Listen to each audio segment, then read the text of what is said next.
What is something that your son has taught you about yourself or about life that maybe you didn't know was there until you became a dad? The first thing he helped me realize that I was actually, doing something right. At least, as a parent, you always feel like as your kid continues to make mistakes, you kind of feel like a failure. Um, but then you realize it's just part of developing their character and them growing up. But, you know, the one thing, probably the biggest thing, and I learned this from a good friend of mine, um, by the name of Kevin Watson.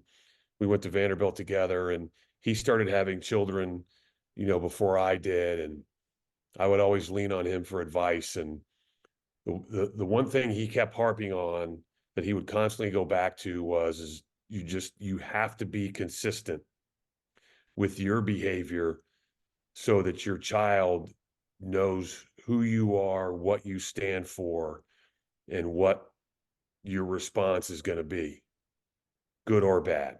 Yeah. And I grew up in a pretty, I would say, strict family. um you know it was kind of interesting. My dad kind of was the enforcer, and this is how I think a lot of people that are my age grew up. My mom was the peacemaker. Um, and as I was getting older, I also, before I had children, I realized just experiencing other friends that I went to college with having children way before me is that, you know, just from what I learned, that's probably not the best way. That's old school way. Yeah. But what I did truly believe is there had to be boundaries, there had to be guidelines, there had to be rules. And my son knew what lines you do not cross, what rules you do not break. Not that he didn't do any of that, but he also knew what the expectations were if he did cross those lines and break those rules.